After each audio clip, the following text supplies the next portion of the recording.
Al respecto de lo que vendría a ser el examen físico del aparato respiratorio, tenemos que ver qué cosa. Primero, yo en sus apuntes le dejé un repaso tanto anatómico como fisiológico del aparato respiratorio, pero lo que a mí más me interesa que ustedes se acuerden ahora es que el aparato respiratorio empieza desde la nariz hasta los pulmones. Y lo vamos a dividir en lo que vendría a ser una vía respiratoria superior y una vía respiratoria inferior. La vía respiratoria superior y vamos a tener lo que vendría a ser la nariz, la faringe y la laringe. Y después ya entra lo que vendría a ser la tráquea, que la tráquea, como ustedes ya saben, va a ser un músculo, un órgano, digamos, un músculo cartilaginoso que tiene, digamos, el cartílago con el músculo en la pared posterior, que eso permite, digamos, que ofrezca resistencia tanto a la salida como a la entrada de aire. La tráquea, este órgano, digamos, que es músculo cartilaginoso, se divide acá en una estructura que se denomina carina. ¿A qué nivel? A nivel de T4. En algunos libros por ahí vas a encontrar que se encuentra a nivel de T5. Esto depende de cada paciente. No es lo mismo en un paciente más alto que en un paciente, por ejemplo, más enanito. Pero más o menos para que nosotros sepamos dónde vamos a buscar la bifurcación, al momento, por ejemplo, de auscultar, es importante saber esto. De ahí la tráquea, cuando se bifurca, me va a dar dos bronquios que son principales, uno derecho y uno izquierdo. El derecho me va a dar, digamos, todas ramificaciones para lo que vendría a ser un lóbulo superior, un lóbulo medio e inferior, pero me va a dar dos bifurcaciones. ¿Me seguís hasta ahí? Sí, sí. Bien, o sea, la superior me va a dar solamente para el lóbulo superior derecho y después se va a dividir en una que es inferior y este inferior se va a dividir en dos, en el medio y en el inferior. Y por otro lado, lo que vendría a ser el pulmón izquierdo me va a dar solamente dos ramificaciones, una para el superior y otra para el inferior. De ahí, lo que tenemos que saber siempre es la segmentación broncopulmonar, que lo vamos a ver después, tipo ahora en otra diapositiva. Otra cosa que tenemos que saber sí o sí es al respecto que nosotros en el aparato respiratorio tenemos como que dos funciones.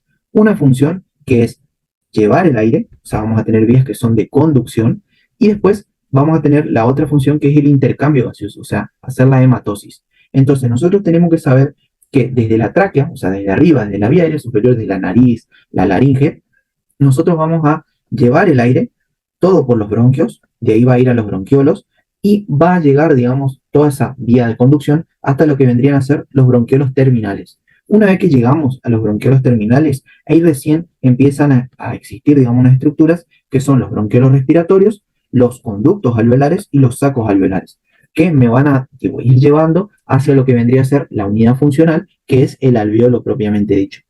Estas estructuras, desde el bronquiolo respiratorio, son las encargadas de hacer la hematosis, o sea, las encargadas de entregarle a lo que vendría a ser la parte superior el dióxido de carbono y recibir el oxígeno que venía desde arriba. Entonces, todo eso nosotros tenemos que entender primero antes de ir a lo que vendría a ser examinar un tórax. Cuando nosotros estemos frente a un paciente, nosotros tenemos que, primero, obviamente, ver que esté cómodo y pedirle que se saque la remera. En el caso, por ejemplo, de las mujeres, por ahí siempre tenemos que respetar más el pudor, porque los hombres son un poco menos pudorosos. Pero nosotros tenemos que siempre ponernos en, digamos, la posición de que si nosotros nos salteamos, por ejemplo, no le pedimos que se saque bien la remera, o no le pedimos que se saque, por ejemplo, el corpiño, nosotros podemos omitir cosas que nos pueden llevar, digamos, a omitir una patología y que ese paciente después, digamos, por ejemplo, padezca algo más grave o evite, digamos, se muere. Entonces, es muy importante al momento de que ustedes vayan al hospital el día de mañana que practiquen y se saquen esa vergüenza con la gente. Entonces, nosotros una vez que miremos un tórax desnudo, nosotros tenemos que saber que vamos a tener que verlo de manera anterior, o sea, vamos a tener tres, digamos, como que tres paredes, una pared anterior, una pared posterior y después lo que vendría a ser la parte lateral del tórax. Entonces, vamos a tener líneas tanto verticales como horizontales que me van a permitir, digamos, localizarme topográficamente dentro de un tórax. Porque no es lo mismo que yo te diga o te escriba en una historia clínica que el paciente tiene, por ejemplo, aumento de las vibraciones vocales en el hemitórax derecho, a que yo te diga, por ejemplo, bueno, el paciente tiene aumento de las vibraciones vocales en la región mamaria derecha a nivel, digamos, externo. Es, digamos, más detallado. Entonces, para eso a mí me sirve conocer la topografía del tórax. Situándonos en lo que vendría a ser la parte anterior del tórax, yo voy a tener diferentes líneas. Dentro de las que son verticales, vamos a ver que, por ejemplo, esta que yo dibujo acá es la línea medio esternal, porque pasa por el medio del esternón. Después voy a tener estas dos líneas, que van a ser las líneas vertebrales, las líneas externales, perdón, que son las que pasan, digamos, por la línea del esternón, digamos, hacia los lados. Y después tengo esta línea que está acá, que es la línea paraesternal. Después voy a tener otra línea, que si yo me sitúo, digamos, anatómicamente, acá voy a tener lo que vendría a ser la clavícula. Y esta línea vertical va a pasar por el medio de la clavícula. Entonces se denomina línea medio clavicular. Y por último, voy a tener acá, al final de la clavícula, y dando inicio a lo que vendría a ser la axila, a la línea axilar anterior. Después voy a tener líneas horizontales. Primero voy a tener la línea clavicular, o sea que pasa por toda la clavícula. Después la línea tercera costal, que pasa, digamos, por lo que vendría a ser la tercera costilla. Y por último, en la parte anterior, voy a tener lo que vendría a ser la línea sexta costal. Esto me va a delimitar ¿qué cosa? Me va a delimitar diferentes regiones. Por ejemplo, si yo veo acá, yo tengo delimitado por la línea clavicular y lo que vendría a ser el trapecio, una zona que se llama supraclavicular. Y por debajo de la clavícula tengo una zona que se denomina infraclavicular. Sin embargo, por ejemplo, desde lo que vendría a ser la línea tercera costal hasta la sexta costal, delimitada por la línea external y por la línea axilar anterior, tengo la zona, por ejemplo, mamaria. ¿Se entiende para qué nos sirve esto? Sí, Súper. Ahora vamos a situarnos en lo que vendría a ser la cara posterior. La cara posterior, vamos a acordarnos siempre que nosotros tenemos lo que vendría a ser acá la escápula. La escápula nos va a servir, así como nos servía el esternón y la clavícula, para ubicarnos dentro de la cara posterior, al igual que las vértebras. Dentro de las líneas verticales, yo voy a tener, por ejemplo, esta línea que pasa por el medio de la vértebra, que es la línea vertebral. Después voy a tener otra línea que pasa, digamos, a los lados, que es la línea paravertebral, o sea, voy a tener dos líneas paravertebrales. Después, supongamos que esta es mi escápula, voy a tener una línea que no está dibujada ahí, por favor pongan en su apunte, que es la línea para, ¿cómo es? Para escapular o medio escapular, lo mismo. Y después tengo lo que vendría a ser la línea axilar posterior, que me va a delimitar tanto la axilar anterior como la axilar posterior, lo que vendría a ser la cara lateral, que ahora vamos a ver, la cara lateral del tórax. Y después tengo lo que vendrían a ser las líneas horizontales. Dentro de las líneas horizontales yo voy a tener, por ejemplo, una línea que pasa por la espina de la escápula, si recordamos cómo era la estructura anatómica de la escápula, voy a tener la línea que se denomina escápulo espinal. Después voy a tener, por ejemplo, una línea que es infraescapular. ¿Por qué? Porque acá yo voy a tener lo que vendría a ser el ángulo inferior de la escápula. Y por último, tengo esta última línea, que es la línea que coincide con lo que vendría a ser la duodécima dorsal. ¿Estamos? Y ahí, digamos, se me delimitan diferentes regiones, que son, por ejemplo, lo que vendría a ser la zona supraescapular, porque está por arriba de la escápula, la zona infraescapular, que yo puedo, digamos, delimitarla a través de la línea paravertebral en una zona interna y en otra externa. Y por último, tengo lo que vendría a ser, por ejemplo, una región que es esta, que es la escápulo vertebral porque está por debajo. ¿Me siguen hasta ahí? sí, perfecto. Buenísimo. Entonces, ¿qué es lo que tenemos que mirar después? La cara lateral del tórax. Como le dije hace un ratito, estaba delimitada por la línea axilar anterior y por la línea axilar posterior. Pero tengo que dividirla también en una línea axilar media, porque la voy a dividir por el medio. Y también, esas son las líneas verticales, la voy a dividir por lo que vendría a ser la sexta costal, que digamos ya la vimos hace un ratito, y por la duodécima dorsal. Entonces, esas dos líneas me van a delimitar a lo que vendría a ser la axila en una región axilar anterior, axilar posterior, y que puedo delimitarla en superior e inferior. Así es como delimitamos nosotros a la topografía torácica. Esto, la verdad, en el examen no se les pregunta así. No les van a decir, bueno, describime la región anterior del tórax. No existe. Pero es importante que ustedes lo sepan porque al momento de hablar, por ejemplo, de, por ejemplo, una radiografía cuando estén en quinto año, les van a pedir que, digamos, si se sitúen en dónde están y dónde lo van a delimitar. O sea, por ejemplo, no es lo mismo, como le hablé hace un ratito, si yo tengo, por ejemplo, acá una neumonía, o sea, tengo acá un bloque neumónico, yo voy a decir que, por ejemplo, el bloque neumónico está localizado en lo que vendría a ser la región mamaria, por ejemplo, derecha, y cuando otro médico la lea, se va a poder ubicar directamente y va a poder buscar todas las alteraciones ahí. No va a tener que tomarse todo el trabajo de buscar en todo el tórax porque yo escribí mal o porque yo no sé describir. Entonces, para eso me sirve la topografía torácica. Después, ¿qué otra cosa yo tengo que saber para mirar bien el tórax y para poder describirlo? Las referencias anatómicas. Estas referencias anatómicas, yo les voy a pedir por aquí que ustedes se vayan, digamos, tocando o que vayan buscando al momento de practicar en su casa. Por ejemplo, nosotros vamos a tener algo que se denomina el ángulo de Lewis. El ángulo de Lewis, si ustedes se tocan, por ejemplo, acá abajo, fíjense donde yo les voy a dibujar, este es el ángulo, el manubrio external.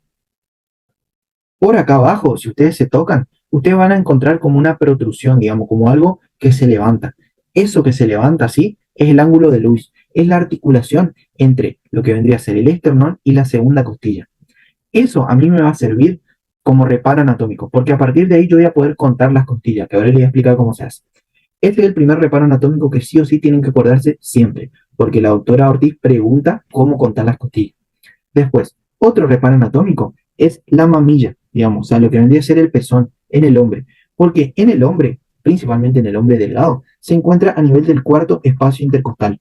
Entonces, después vamos a ver que en el cuarto espacio intercostal derecho está la matidez cardíaca. Entonces es importante que ustedes se acuerden eso, porque si yo veo, por ejemplo, un paciente delgado que tiene matidez, o sea, al momento de percutir a nivel del tercero o segundo espacio intercostal, me tiene que hacer pensar que hay algo patológico ahí. Otra cosa que tenemos que saber es que el ángulo superior de la escápula, acá a nivel posterior, está a nivel de lo que vendría a ser la segunda vértebra torácica. Al igual que lo que vendría a ser la espina de la escápula, está a nivel de lo que vendría a ser la séptima vértebra torácica. Muy importante. Después, otro reparo anatómico. Si ustedes se dan la vuelta o agachan la cabeza y se tocan acá atrás, vamos a encontrar la prominencia de la última vértebra cervical. Eso nos permite saber que ahí finalizó el cuello y que de ahí para abajo yo estoy en el tórax. Y por último, el ángulo epigástrico. El ángulo epigástrico, como ya vimos en la clase de examen físico general, me permite saber si el paciente es normolíneo, brevilíneo o longilíneo. Para eso me sirve. Entonces, estas referencias anatómicas, al igual que la topografía torácica, es algo muy importante que no les puede faltar al momento de estudiar este tema. Entonces, ¿qué es lo que tenemos que ver después? La maniobra de contar costillas. Muy importante y es pregunta de examen. ¿Cómo vamos a hacer? Yo les propongo lo siguiente. Busquen su ángulo de Lewis, como hablábamos un ratito, y de ahí váyanse hacia el costado. Si ustedes se van hacia el costado, van a encontrar a la segunda costilla. Si ustedes se dirigen hacia arriba con su dedo índice, como ven acá, vamos a encontrar el primer espacio intercostal. Y si se van para abajo, digamos con el otro dedo, con el dedo medio, vamos a encontrar el segundo espacio intercostal. Entonces, una vez que ustedes se sitúen ahí, lo que van a hacer es colocar el dedo índice en el segundo espacio intercostal y el dedo medio lo van a colocar en el tercero. Y así vamos contando todos los espacios intercostales en el paciente. Mi recomendación es que, por ejemplo, lo hagan varias veces en ustedes para ver, digamos, cómo se palpa el espacio intercostal. Es muy importante porque no es lo mismo yo apoyar mi estetoscopio, por ejemplo, donde está la costilla, que donde está el espacio intercostal, porque voy a escuchar mejor, al igual que percutir. Si yo percuto en la costilla está mal. Entonces, lo que tengo que saber, digamos, y que me van a preguntar, ya sea, por ejemplo, en el oral o después más adelante, me van a preguntar, por ejemplo, bueno, hacer el examen físico o qué es lo que voy a ver, por ejemplo, en un paciente con neumonía. Lo primero que ustedes tienen que hacer es contarle las costillas para saber en qué lugar estamos situados anatómicamente. Porque si, por ejemplo, nosotros estamos ocultando y no sabemos a dónde, cuando nosotros le digamos al paciente, al médico, por ejemplo, oculto sibilancias a nivel del segundo espacio intercostal, o les pregunte a dónde y ustedes no sepan, ahí estamos en el horno. Esta maniobra es pregunta de examen. O sea, les preguntan, ¿cómo contamos las costillas, por ejemplo? ¿O cómo se realiza la maniobra de contar costillas? Ustedes tienen que decirlo así como yo les dije recién. Buscamos el ángulo de Lewis, de ahí nos vamos hacia un lado o hacia el otro, hacia la derecha o hacia la izquierda, y ahí estamos sobre la segunda costilla. Para arriba estamos a nivel del primer espacio intercostal y para abajo estamos en el segundo. De ahí, si vamos bajando, vamos a ir encontrando todos los espacios intercostales. Ahora vamos a hablar de manera rápida, porque digamos esto no se pregunta tanto ahora en semiología, pero sí en medicina interna, es al respecto de la segmentación broncopulmonar. ¿Por qué les digo esto? Porque es muy importante que nosotros sepamos, digamos, primero las partes del pulmón, porque tenemos que saber todas las patologías que puede haber y dónde las podemos encontrar, Y después porque al momento de hacer el examen físico, yo no puedo decir, bueno, tiene un derrame pleural o tiene una condensación en el pulmón derecho. Porque recuerden que todos los lóbulos funcionan, digamos, de manera individual. Todos cumplen sus funciones, pero si uno está patológico, todos los otros tratan de ayudarle, digamos, para que, digamos, que esté patológico, mi cuerpo no sienta esa patología o trate de, digamos, repercutir lo menos posible. Entonces, como yo les venía diciendo hoy, en el pulmón derecho, cuando se bifurcaba la tráquea, yo iba a tener dos, digamos, dos ramas. Una superior que me iba a dar, digamos, para los tres lóbulos superiores. En el lóbulo superior yo voy a tener tres lobulillos, uno apical, uno posterior y uno anterior. Y después lo que vendría a ser la rama medial, esta se va a dividir en dos. Primero, en lo que vendría a ser el lóbulo medio, que me va a dar, digamos, un lobulillo lateral y uno medial. Y por último, lo que vendría a ser el lóbulo inferior. El lóbulo inferior va a tener cinco, digamos, cinco lobulillos. El basal superior, el basal medial, el basal anterior, el basal lateral y el basal posterior. Y lo mismo tenemos que saber del lado izquierdo. Pero tenemos que saber que el lado izquierdo tiene dos lóbulos grandes, el superior y el inferior. Y algo que es lo que, digamos, sí o sí tenemos que saber ahora, que por ejemplo, en la cara anterior del tórax, cuando yo le haga todo el examen físico en la cara anterior, yo, fíjense esta foto, yo lo que voy a ver principalmente es el lóbulo superior y el lóbulo medio del lado derecho. Fíjense que acá en chiquitito está el lóbulo inferior. Y fíjense que en el lado izquierdo yo tengo prácticamente toda mi cara anterior del tórax, el lóbulo superior izquierdo. Y acá en chiquitito recién el lóbulo inferior, este que yo pinté acá. Pero si yo me voy a la parte posterior, o sea, si yo doy vuelta a mi paciente, fíjense acá en la foto de la derecha, todo lo que es el lóbulo inferior. Entonces, cuando yo estoy evaluando a la cara anterior del paciente, yo voy a estar principalmente frente al lóbulo superior y al lóbulo medio, en el lado derecho. Y en el lado izquierdo, al lóbulo superior nomás. Pero cuando lo dé vuelta, cuando le esté mirando la espalda y le haga el examen físico en la espalda, o sea, en la cara posterior, ahí voy a estar evaluando principalmente los lóbulos inferiores. Otra cosa, y esto es pregunta de examen, cuando a mí me pregunten, por ejemplo, ¿para qué yo le hago el examen físico de la cara lateral del tórax? La respuesta es simple. ¿Para qué? Cuando yo le pido al paciente que me muestre su cara lateral derecha, yo busco evaluar esto que ven acá, el lóbulo medio.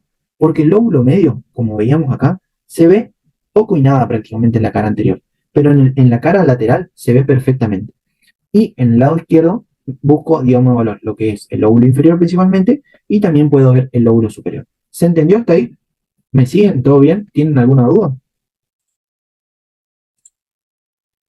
No, todo bien, sí. Súper. Bueno, seguimos ahora con lo que vendría a ser la inspección. Fíjense que nosotros recién le sacamos la remera al paciente y solamente repasamos todo lo que es el continente y el contenido del tórax. Ahora lo que nosotros tenemos que aprender es que la persona tenga el motivo de consulta que tenga disnea, tenga hipo, tenga ronquido, tenga estornudo, tenga dolor torácico, yo le tengo que mirar de forma total, no tengo que ver solo el tórax. Eso es algo muy común que cuando, por ejemplo, un paciente viene con dolor torácico o dolor abdominal, nosotros nos vamos solamente a mirarle el tórax o a mirarle la panza.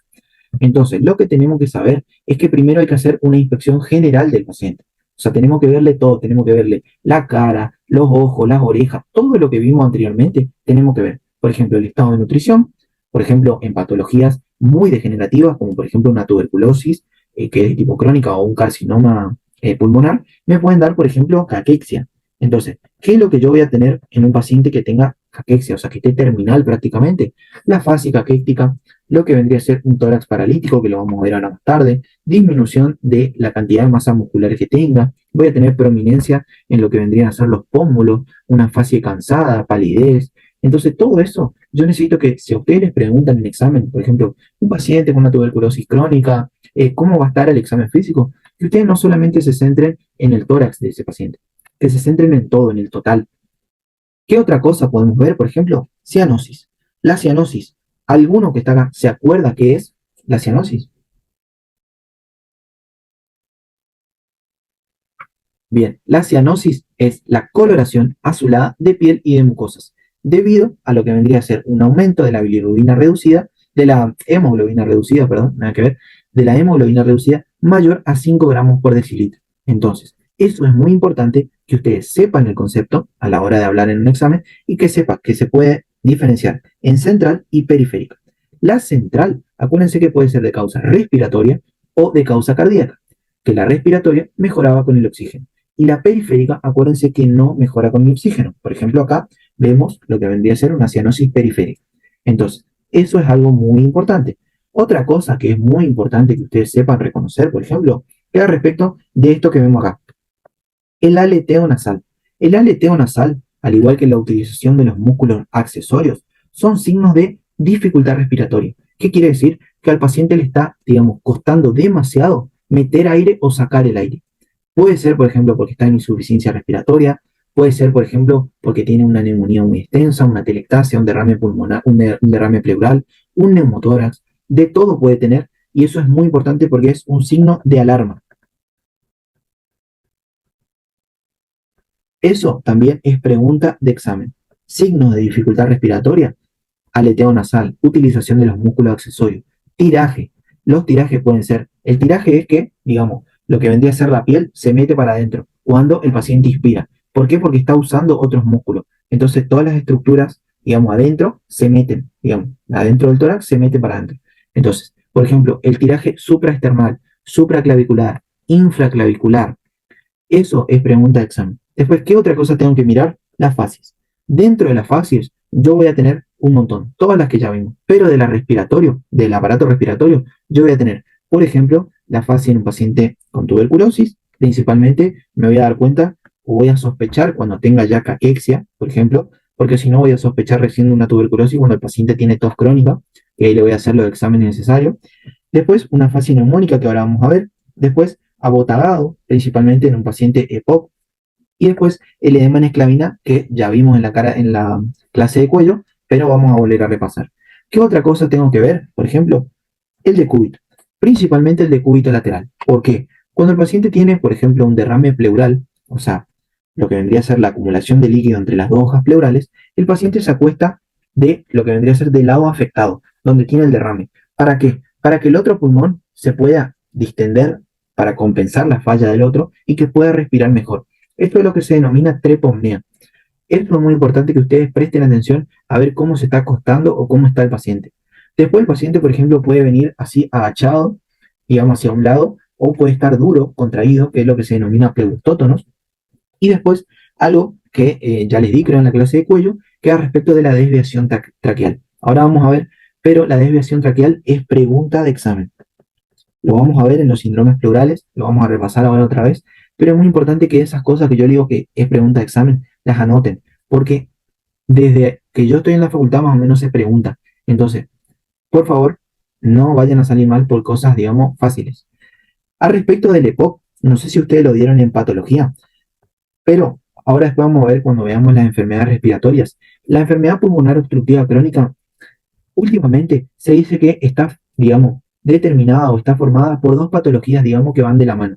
Una patología que es la bronquitis crónica, que es el aumento de lo que vendría a ser el moco y las secreciones bronquiales, y además el paciente tiene tos, y el enfisema. El enfisema, ¿qué es? Es la destrucción de lo que vendrían a ser las paredes alveolares. Al destruirse las paredes alveolares, lo que pasa es que, por ejemplo, si este alveolo, que estoy dibujando acá, está roto, por ejemplo, lo que pasa es que el aire que entra acá sale y queda atrapado en el intersticio pulmonar. Entonces lo que va a pasar es que al paciente se le va a hacer fácil meter aire, pero cuando quiera sacar, cuando quiera expirar, no va a poder. Y ese aire se va a ir acumulando, acumulando, acumulando adentro de la cavidad torácica y me va a generar obviamente alteraciones. De ahí yo puedo tener un EPOC que predomina, por ejemplo, la bronquitis crónica, o sea, un paciente que tiene, por ejemplo, más secreciones, por eso se dice que, por ejemplo, tiene ronco, tiene sibilancia, porque tiene adentro de sus bronquios mayor concentración de moco. Después hay un paciente que tiene tos, tiene expectoración, o sea, tiene una expectoración mucopurulenta, pero vamos a ver que el tórax de este paciente es normal, prácticamente. Son aquellos pacientes gorditos, por ejemplo, prácticamente cianóticos, y que vos le vas a ver, por ejemplo, que tiene la cara más edematosa. Por otro lado, el paciente enfisematoso, vamos a ver que es un paciente delgado, un paciente que principalmente va a caracterizarse porque tiene, por ejemplo, lo que vendría a ser el tórax centonel, o sea, un tórax grande antero-posteriormente, y vamos a ver que es delgado, está todo como chupado. ¿Y esto es por qué? Porque como yo les dije, como el aire queda atrapado dentro del intersticio pulmonar, genera que él tenga que hacer más fuerza para sacar el aire. Entonces, como él tiene que hacer más fuerza, tiene mayor trabajo muscular. Ese mayor trabajo muscular genera que él, a lo largo del tiempo, tenga una pérdida de la masa muscular. Entonces, al tener la pérdida de la masa muscular esa, genera que él sea delgadito, que tenga la cara más chupada, que sea más, digamos, colorado. Entonces, esa diferencia entre los dos también es muy importante porque es pregunta de examen. Lo que podemos ver, digamos, por ahí, es que el bronquítico crónico se presenta, por ejemplo, entre los 40 y los 45 años, y el soplador rosado se presenta ya en las últimas etapas de la vida, por ejemplo. Después, ambos pueden tener, por ejemplo, insuficiencia respiratoria. Uno va a tener lo que se denomina cor pulmonar, que es la hipertensión pulmonar más la insuficiencia cardíaca derecha. Uno lo va a tener antes, por ejemplo, el bronquítico crónico, y otro lo va a tener más adelante. Y después, por ejemplo, en lo que vendría a ser el bronquítico crónico, yo tengo poliglobulia, que es el aumento de los glóbulos rojos. Sin embargo, en el enfisematoso no, porque sigue entrando bien el aire. Por ahí en el bronquítico crónico le cuesta más porque disminuye lo que es el calibre de la vía respiratoria por la cantidad de moco que hay. Acá tenemos un dibujito, por ejemplo, del enfisematoso, con un origen más delgado, más colorado, digamos, tiene, por ejemplo, el tórax en tonel, y acá tenemos lo que vendría a ser un bronquítico crónico. Eso es muy importante porque ustedes van a tener que reconocer el día de mañana, digamos, el predominio entre un paciente y otro. Después las otras fases, como les había dicho, tenemos la fase de tuberculosis, principalmente un paciente caquéptico, ya en los últimos estadios de la vida vamos a ver esto, que es porque baja el panículo adiposo, entonces permite resaltar lo que es el arco cigomático, las órbitas. Después tenemos que ver la fase neumónica. Esta fase es pregunta de examen. Sí o sí, hay un doctor que es bastante, digamos, bastante anciano, por así decirlo, que da otra materia aparte de semiología, que pregunta mucho al respecto de la fase neumónica. Lo que tenemos que saber sí o sí es que la fase neumónica te da eritema malar, como vemos acá, por ejemplo, y te da lo que es el herpes labial. O sea, una reactivación de lo que vendría a ser la infección por el virus del herpes, vamos a tener que se da unilateral, o sea, en un lado de la cara, y que es, digamos, en el mismo lado donde está la patología. Por ejemplo, si yo tengo una neumonía del lado derecho, yo voy a tener el herpes labial del mismo lado. Muy importante. Y puedo tener aleteo nasal, que es un signo, como dijimos, de dificultad respiratoria. Y después el edema en esclavina, la fase de edema en esclavina, que ya vimos, digamos, por qué se daba en la clase de cuello, que vamos a ver que es una fase edematosa principalmente, con todo lo que vendría a ser la circulación colateral. Y las telangiectasias podemos encontrarlas también en el tórax. ¿Qué otra cosa tenemos que hacer después? Ahí sí, una vez que le vimos todo al paciente, le vimos la cara, le vimos los brazos, le vimos todo, ahí nos vamos a la inspección del tórax.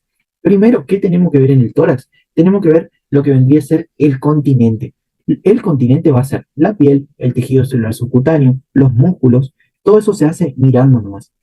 Después vamos a ver que podemos palpar, por ejemplo, el tono y el trofismo de los músculos, que es muy importante. Pero lo que tenemos que saber es que primero tenemos que ver el general del paciente y después tenemos que ver su tórax. Fíjense, por ejemplo, al respecto de la piel, ¿yo qué tengo que ver en la piel, por ejemplo? Tengo que ver el color, tengo que ver si, por ejemplo, tiene cicatrices, tengo que ver, por ejemplo, si tiene los denominados nevos en araña, que es muy característico, por ejemplo, de enfermedades hepáticas. Todo eso yo voy a ir anotando en la historia clínica para buscar después. Después tengo que ver el tejido celular subcutáneo, por ejemplo, si tiene edema, si no tiene edema. Fíjense acá, por ejemplo, esto es un paciente que vino a la consulta primero por esto. Fíjense, esto se denomina ginecomastia. La ginecomastia es, digamos, lo que vendría a ser la formación o crecimiento de la glándula mamaria en el hombre, que no debería ser.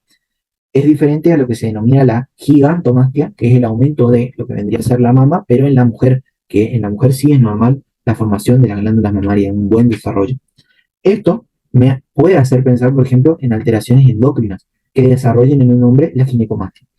Después, ¿qué es lo que tengo que ver? El músculo. En el músculo yo voy a ver que cuando yo le miro puedo ver si, por ejemplo, hay un buen estado de semicontracción, puedo ver si hay un aumento o una disminución de la masa muscular, tanto para la edad como para lo que vendría a ser el hábito del paciente. De ahí, recién, yo voy a ver, digamos, el tórax, digamos, en su máximo esplendor. ¿Cómo voy a evaluar el tórax? Lo voy a evaluar de dos formas. De manera estática, o sea, al tórax en qué forma tiene, por ejemplo, que es, digamos, quieto, y después voy a evaluar la parte dinámica, o sea, cómo respira, cuánto es la amplitud, o sea, digamos, si se distiende mucho, si se distiende poco. Entonces, lo que vendría a ser el tórax estático, yo tengo que ver qué forma tiene el tórax, principalmente. ¿Cómo lo hacía? Lo hago a través del ángulo de Charpy. Dijimos longilíneo, normolíneo y brevilíneo. Sí o sí, pregunta el examen. No hay que olvidarse de esto. Puedo tener patologías tanto bilateral, por ejemplo, que haya una reducción o una alteración en ambos hemitórax, o por ejemplo en uno solo. Muy importante también mirar. Después, ¿qué otra cosa tengo que ver? Las alteraciones más frecuentes en los tipos de tórax. Yo puedo tener, por ejemplo, un crecimiento antero-posterior del tórax, que es lo que se denomina el tórax centronel o el tórax enfisematoso. Estoy escuchando que se largó a llover, así que está ideal para dormir la siesta, aunque ya pasó el horario. El tórax enfisematoso dijimos que es el aumento antero-posterior. Entonces yo voy a ver, como tengo acá en la foto, por ejemplo, un paciente que parece que tiene, digamos, por eso se denomina tonel, como que tiene un bidón de agua adentro del pecho. Esto es muy importante porque se da en los pacientes de POC, principalmente en los enfisematosos. Vamos a ver que estos pacientes tienen qué cosa. Tienen aumento del diámetro antero-posterior y también qué cosa, un diafragma. El diafragma normal en la radiografía, vamos a ver que es así, digamos, tiene como una forma de cúpula. Sin embargo, en el enfisematoso yo veo que el tórax se aplana. Y esto es porque queda tanto aire retenido dentro del pulmón que el diafragma se empieza, digamos, a sentir como aplastado. Además, vamos a ver que las costillas se empiezan a abrir y se empiezan a horizontalizar cada vez, en vez de tener esta forma de arco, se hacen así, más rectas. Eso es muy importante porque nos van a hacer, digamos, ver al momento de pedirle una radiografía a un paciente, ver y pensar en el tipo de tórax que tiene el paciente. Después, ¿qué otra cosa tenemos que ver? Por ejemplo, otras alteraciones como por ejemplo el pectum excavatum y el pectus carinatum. Estas patologías, digamos, del tórax se dan principalmente en el síndrome de Marfan. El pectus excavatum es porque el paciente, digamos, tiene una malformación a nivel del desarrollo del esternón y de las costillas que hace que parece un hueco en el tórax. Fíjense acá. Parece que alguien le metió una patada y se le hundió el tórax. Es muy importante porque si yo pienso, por ejemplo, que este paciente que tengo acá es alto, tiene hiperlaxitud en los dedos, por ejemplo, le pido que se estire o le estiro así y veo que, por ejemplo, la piel se estira un montón y capaz tiene un síndrome de Marfan y digamos, esa alteración en síndrome de Marfan tiene muchas complicaciones cardiológicas, como por ejemplo la disección aórtica y se me puede morir. Entonces, para eso me sirve conocer todo eso. Y después tengo, por ejemplo, el pectus carinatum, que es el tórax en quilla, como un barco que tiene una punta, que también se da por una malformación, tanto en el esternón como en el cartílago, y que, digamos, yo tengo que ver y tengo que buscar que no tenga una patología, por ejemplo, como es genética. Otra alteración muy importante respecto al tórax paralítico. El tórax paralítico, como yo le dije, ¿en quién voy a sospechar o en quién voy a ver principalmente? En un paciente que está en los últimos estadios de la vida, como por ejemplo en un paciente con tuberculosis o con un cáncer pulmonar o con algún otro tipo de neoplasia. ¿Qué es lo que yo voy a ver en este tórax? Voy a ver que es un tórax que está alargado, pero digamos que está aplanado y a lo largo está, digamos, como que reducido de tamaño. Es como un tórax chiquitito y largo. Además voy a ver que tanto las costillas como las clavículas están hacia afuera. Hay una prominencia porque disminuye la cantidad de músculo que tiene ese tórax. Y después tengo el rosario raquítico, que es otro tipo de tórax que se ve principalmente en los pediátricos, porque vamos a ver esto. Vamos a ver como una presencia de nudos en lo que vendrían a ser las costillas, y esto se produce por un déficit de vitamina D. Muy importante porque es un déficit, digamos, que lleva muchos años que se está desarrollando y genera, digamos, otras patologías, además que vamos a ver después más adelante, que el déficit en la síntesis de la vitamina D genera, digamos, no solamente un tórax raquítico, sino que malformación en los huesos, patologías cardiovasculares, musculares. Entonces, es muy importante que sepamos diferenciar eso. Después tengo otro tórax que ya es menos preguntado, que por ejemplo el tórax telescopado. Bánquenme 2 segundos que se me fue el PowerPoint. Ahí está. Muy bien.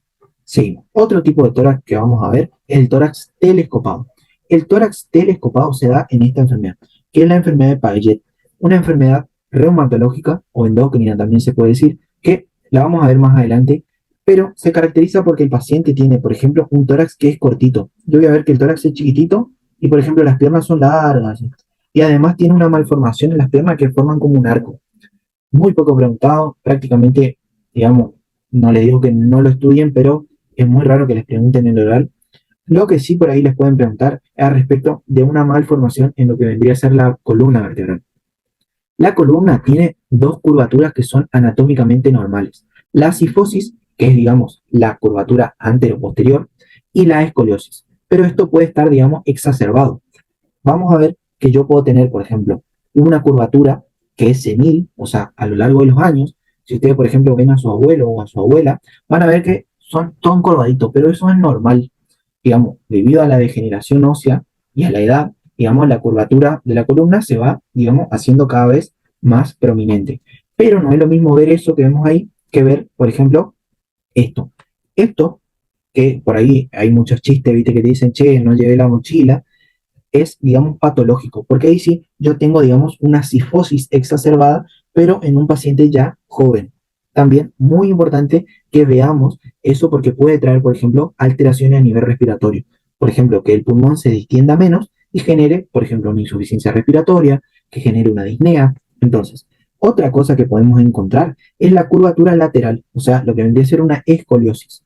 Si yo, por ejemplo, tengo una escoliosis, digamos, leve, por ahí no me genera nada. Pero si yo tengo, por ejemplo, fíjense, una curvatura muy prominente de mi columna, fíjense que esto ya es exacerbado. ¿Cómo va a estar mi pulmón de un lado y mi pulmón del otro? Este pulmón que yo veo acá va a estar sufriendo porque va a estar apretado. Entonces me va a generar disnea.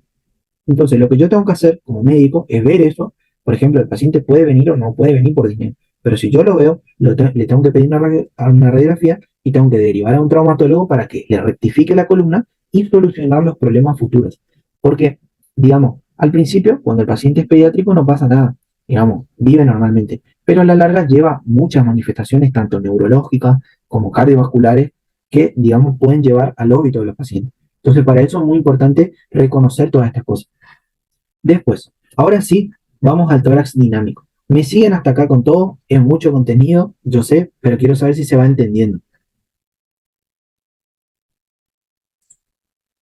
Súper, buenísimo. Al respecto del tórax dinámico, nosotros lo que tenemos que entender es que nosotros tenemos que mirar el tipo respiratorio del paciente, la frecuencia respiratoria, la amplitud respiratoria y el ritmo respiratorio. Yo sé que esto por ahí ya lo vieron en la clase de motivo de consulta del aparato respiratorio, pero con respecto al tipo respiratorio tenemos que saber, si el paciente es, por ejemplo, un adulto hombre, tenemos que saber que lo normal es que tenga una respiración de tipo costal, costo abdominal, perdón. Sin embargo, una mujer tiene una respiración costal superior, o sea, una mujer respira acá arriba. En cambio, el niño, por ejemplo, tiene una respiración abdominal. Porque los niños, algo que ustedes van a ver más adelante, nosotros cuando vamos creciendo desaprendemos a respirar. O sea, el pediátrico respira bien, porque lo ideal es que cuando nosotros respiramos, el diafragma baje y genere, digamos, la insuflación pulmonar. Si yo hago esto, por ejemplo, estoy respirando mal, porque mi pulmón no está, digamos, expandiéndose lo necesario. Otra alteración que puede tener, por ejemplo, un pediátrico o un adulto, es que, por ejemplo, si se rompió una costilla, si tiene una inflamación de la pleura o si tiene un neumotórax, va a cambiar el tipo respiratorio. Entonces, si, por ejemplo, viene un hombre que tiene, a un hombre adulto que tiene una respiración costo abdominal con una respiración superficial y encima costal superior, y tiene, por ejemplo, antecedente que empezó con tos, con expectoración, y tengo que pensar que está con alguna neumonía, por ejemplo, que está con algún derrame pleural, que no permite que él expanda o que realice, digamos, su respiración normal. Después tengo que saber la frecuencia respiratoria normal. En los adultos, lo normal es que la respiración vaya de 12 a 24 respiraciones por minuto. En algunos lugares van a ver que está de 12 a 20, en algunos lugares está de 18 a 28. Lo importante es que nosotros tengamos como consenso que está entre este valor. Si a ustedes en clase, por ejemplo, le dijeron que es de 12 a 20, digan en el examen de 12 a 20. No importa por ahí que en el Argente o en el COSIO esté diferente. Si a ustedes, el jefe de cátedra o jefa de cátedra le dijo que de 12 a 20, o de 12 a 24, o de 12 a 28, ustedes digan como les dicen en clase. Después, esto es en adultos. Después vamos a tener en recién nacidos y después vamos a tener en lo que vendrían a ser los niños. En los recién nacidos, la frecuencia respiratoria es entre 30 a 50 respiraciones por minuto. Y en los niños va de 20 a 30. Sí o sí estos valores normales tienen que saber. Después, cuando está mayor, por ejemplo, a 24 respiraciones por minuto en el adulto, hablamos de taquipnea. Y cuando está menos de 12, hablamos de una bradipnea. Y después, otra cosa que podemos tener como motivo de consulta o como, digamos, resultado del examen físico es alteraciones al momento de ver o que el paciente sienta que tiene una alteración en su amplitud respiratoria. Vemos, por ejemplo, que el paciente respira muy superficialmente y eso es lo que se denomina, por ejemplo, una hipopnea. Y si encima, por ejemplo, vemos que está respirando así como Bob Esponja, o sea, de forma, digamos, rápida y encima de forma cortita, hablamos de lo que vendría a ser una polipnea, que es la respiración superficial. Después, otra cosa que tenemos que ver, por ejemplo, y tenemos que preguntarle al paciente si, por ejemplo, respira mejor sentado, acostado, algo que ya vieron en la clase de motivo de consulta. No me quiero alargar mucho en eso, por eso no le desarrollo todo. Y después tenemos que ver el ritmo respiratorio, que también lo vieron en la clase de motivo de consulta. Tenemos que ver si no tiene respiraciones características, como por ejemplo la respiración de Cheyne-Stokes, la respiración de Biot, la respiración de Kuhn-Maul, muy importante. ¿Algunos se acuerdan, por ejemplo, por qué se producía la respiración de Cheyne-Stokes?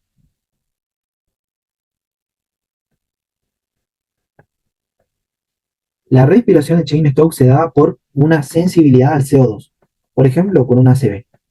O otra muy preguntada, que es la respiración de Kuhn-Maul, que no es lo mismo que el signo de Kuhn-Maul. La respiración de Kuhn-Maul se da por acidosis. Muy importante también que se acuerden las causas. Yo sé que el doctor Cristian ya les dio ya eso y como él les dijo que era muy importante. Después otra cosa que tengo que mirar en el tórax dinámico, o después de que, digamos, examino todo, son los signos de dificultad respiratoria y otra anormalidad, por ejemplo, en los dedos. Yo puedo encontrar lo que se denomina acropaquia. La acropaquia, ya les dije por qué se producía. La acropaquia es un signo muy frecuente, después les voy a mandar un casito clínico para que vean, pero es algo que se ve muchísimo y principalmente se ve en los pacientes de POC. Entonces, acuérdense de mirarle los dedos, de mirarle las uñas, de mirarle la piel. ¿Cómo me puedo dar cuenta, por ejemplo, que el paciente fuma y él me está diciendo que no fuma? Yo le voy a ver manchas, por ejemplo, en los dedos, manchas, digamos, ¿cómo? De quemado, porque cuando se va cortando el cigarrillo, lo que fuma no lo tira. Cada vez, digamos, el cigarrillo se va cortando más, más y más, y se le van quemando lo que vendrían a ser la piel de los dedos. Al igual que voy a ver manchas en las uñas. Después, terminamos con inspección. Ahora recién vamos a entrar en lo que es la palpación. Es muy largo, muy, digamos, por ahí de aprender en un solo día, pero es muy importante que sepamos que todo esto es pregunta de examen. Todo lo que vemos en esta clase es pregunta de examen, sí o sí.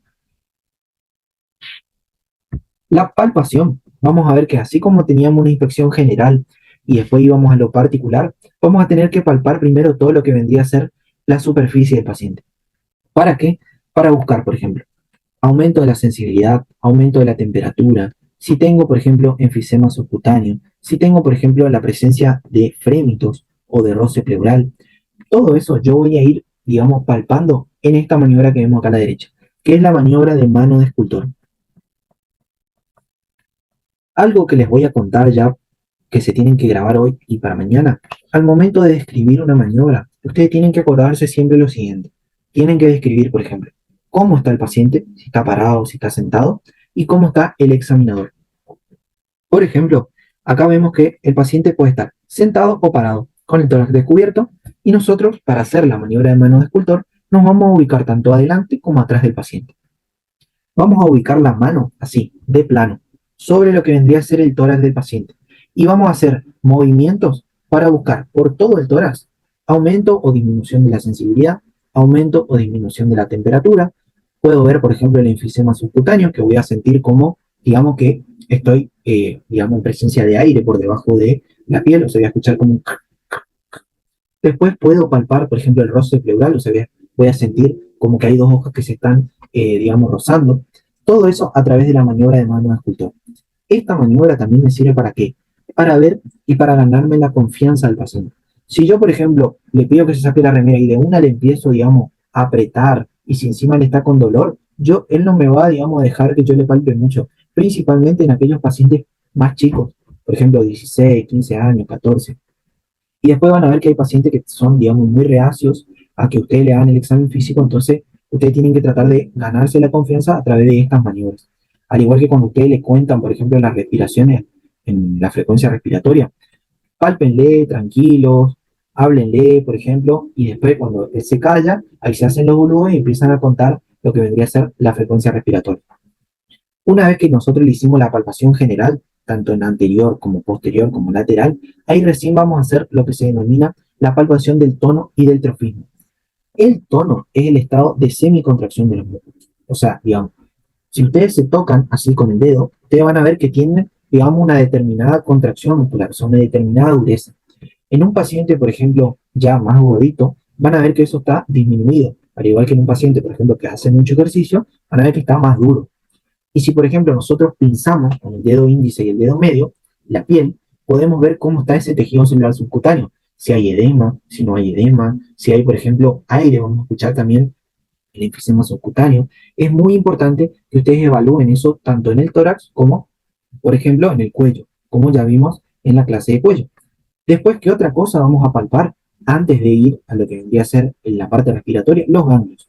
Con respecto a los ganglios, esto prácticamente no se pregunta, pero es importante que conozcamos los diferentes grupos musculares que van a estar, los grupos ganglionares que van a estar en la axila. Vamos a tener, por ejemplo, acá en A, el grupo ganglionar central, porque vamos a ver que está en el medio de la axila.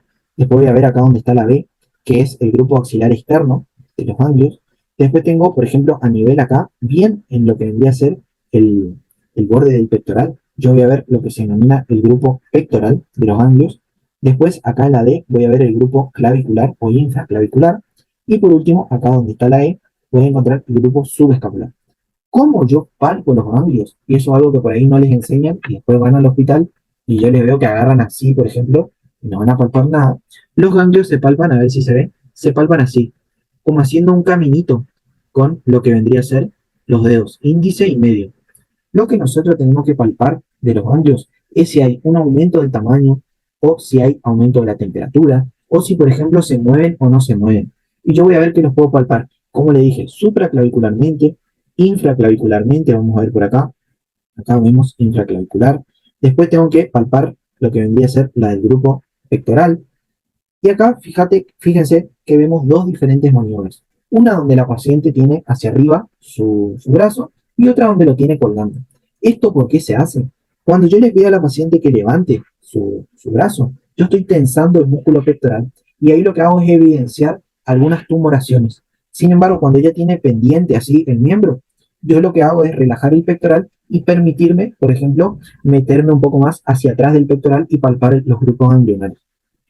Después tengo que palpar la parte posterior, muy importante también, y de los ganglios, eso es lo que principalmente tienen que saber. No hay nada, digamos, eh, que les puedan preguntar por ahí para matarlos en un examen al respecto de los ganglios. Lo que sí tienen que saber es del cuello, eso es muy importante, pero de la axila prácticamente no se pregunta mucho. Al respecto de la palpación de la tráquea, ya vimos la maniobra de Laje y de Kerbein en lo que vendría a ser el examen físico del cuello, pero lo que yo sí o sí necesito que ustedes sepan es cuáles son las desviaciones de la tráquea. Muy importante. Para eso, yo tengo una mnemotecnia que la verdad que no es muy, por ahí, muy copada, pero a mí me ayuda a acordarme. La tráquea puede desviarse hacia el lado opuesto de la lesión, opuesto, o hacia el lado afectado, lado afectado. Hacia el lado opuesto, nosotros sabemos que se dirigen las patologías del neumotórax y las del derrame pleural.